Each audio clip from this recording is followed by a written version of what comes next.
Assalamualaikum warahmatullahi wabarakatuh. Saya Ahmad Arwani, nomor mahasiswa 22811131709, akan mempresentasikan haji dan umroh, dan bahwa haji dan umroh adalah amalan rukun Islam yang terakhir. Haji pernah bersabda, hajjal mabrur wasalau janjat ilal jannah. Haji yang mabrur tidak ada balasan kecuali surga. Di sini saya akan menerangkan masalah rukun-rukun haji dan wajib haji. Apa sih rukun haji itu dan wajib haji?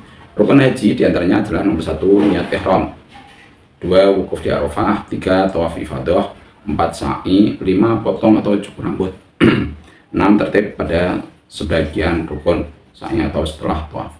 Adapun wajib haji, yang 1 ihram dari mikot makani, 2 menjauhi larangan ihram, 3 mampir di Muzdalifah, 4 mampir di Mina, 5 melakukan jumrah akobah kubro tanggal 10 Dzulhijjah dan ula wusta dan akobah. Yang terakhir adalah tawaf wada. Adapun rukun dan wajib umroh, rukun umroh 1 niat ihram, 2 tawaf, 3 sa'i, 4 potong atau cukur rambut, potong untuk laki-laki, cukur rambut untuk perempuan, dan terakhir tertib. Wajib umroh 1 adalah niat ihram dari mikot makani, 2 menjauhi larangan ihram. Adapun niat haji atau umroh, niat haji buat diri sendiri yaitu nawaitul hajja wa ahramtu bihi lillahi ta'ala. Niat haji buat orang lain atau badal haji, nawaitul hajja an fulan wa ahramtu bihi lillahi ta'ala.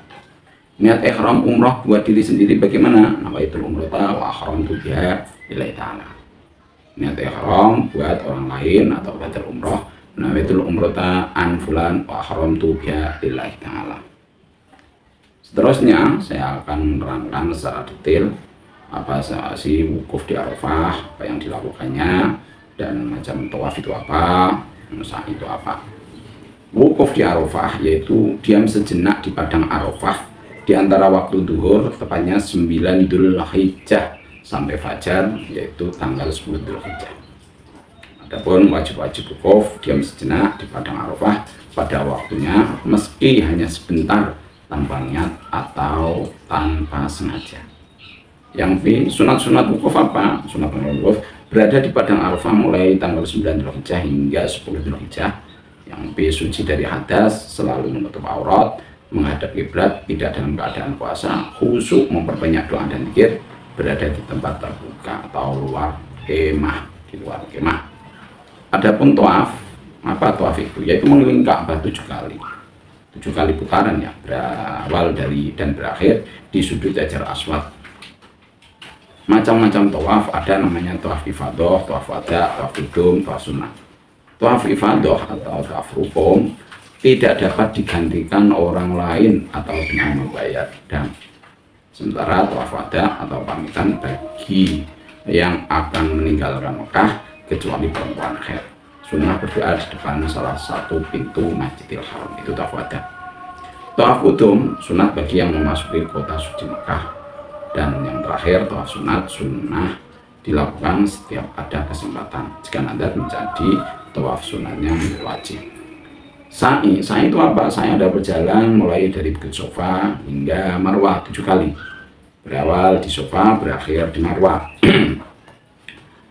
Wajib-wajib sa'i apa yang harus dilakukan? Yaitu menempuh jarak mulai dari Sofa hingga sampai ke Marwah. Itu pula sebaliknya. Yang B, memulai dari Sofa dan yakin 7 kali perjalanan. Yang D, berjalan menghadap ke depan. Yang E, dilakukan di Mas'a, yaitu tempat sekeliling sa'i. Sunnah-sunnah sa'i, sunnah itu apabila dilakukan mendapat pahala, nggak dilakukan tidak apa-apa, yaitu tanpa alas kaki, baik sepatu atau sandal. Yang 2, suci dari hadas. 3, lari-lari kecil di antara 2 pilar hijau, khusus bagi laki-laki. 4, memperbanyak doa dan zikir. 5, mualat terus menerus untuk melakukan ibadah sa'i. Selanjutnya yaitu mabit di Muzdalifah. Apa mabit? Pengertian mabit itu adalah diam sejenak di Muzdalifah setelah tengah malam, tepatnya tanggal 10 Dzulhijjah. Sunat-sunat yang dilakukan adalah bermalam hingga fajar sambil mengambil 7 butir batu kerikil untuk melompat jumrah serta memperbanyak doa. Dari segi teknis sebaiknya mengambil 7 batu sekaligus untuk melempar jumrah di Mina nanti. Mabit di Mina pengertiannya adalah diam di Mina lebih dari setengah malam, kurang lebih 6 jam pada malam hari-hari tasyrik, yaitu 11, 12, 13 Dzulhijjah. Batasan Mina, daerah memanjang di antara Wadi Muhassir dan Jumrah Aqobah kurang lebih 2 km. Lebarnya di antara 2 gunung, yaitu daerah perkemahan Mu'asim yang berada di luar batas Mina. Selanjutnya yaitu melempar jumroh. Ini akan saya terangkan. Melempar jumroh tahallul nafar. Syarat-syarat melempar jumroh ini berada di Mina. Dilakukan dengan tangan. Yang dilontarkan berupa batu, tidak boleh sepatu atau cincin, emas, tidak boleh. C, dengan cara melontar. D, dengan tujuan melontar jumroh. E, yakin tepat sasaran. Ya, F, yakin 7 kali lontaran. G, tertib, yaitu balang jumrah ula, jumrah wusta, lalu jumratul aqobah. Waktu melempar jumrah, kapan waktu melemparnya?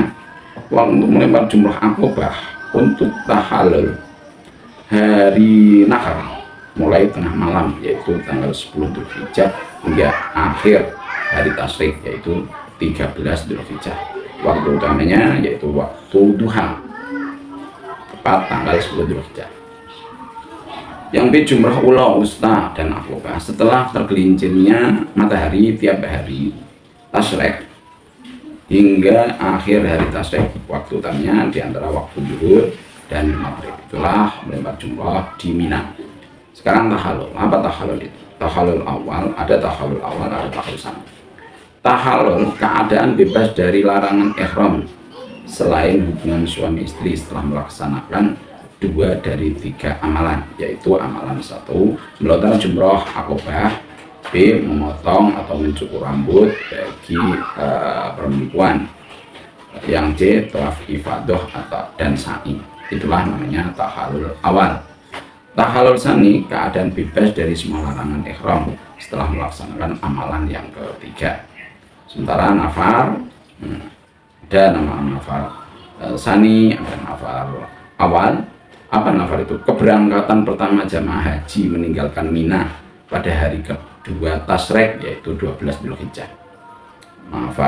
Syarat nafar awal yaitu setelah matahari tergelincir, sebelum matahari terbenam. Seusai melontar jumrah ula, wusta, dan aqobah, yaitu tanggal 11 dan 12 Dzulhijjah. Dan yang keempat setelah mabit di Mina, yaitu tanggal 11 dan 12 Dzulhijjah.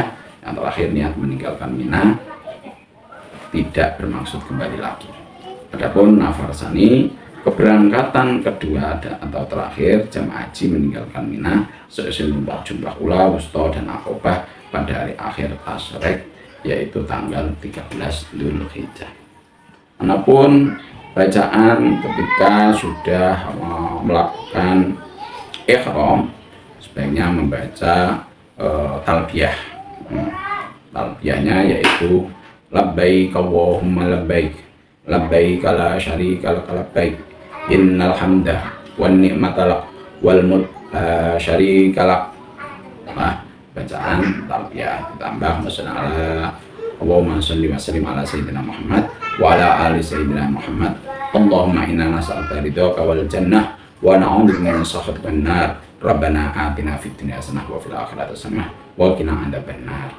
Itulah presentasi saya dalam menjelaskan haji dan umrah.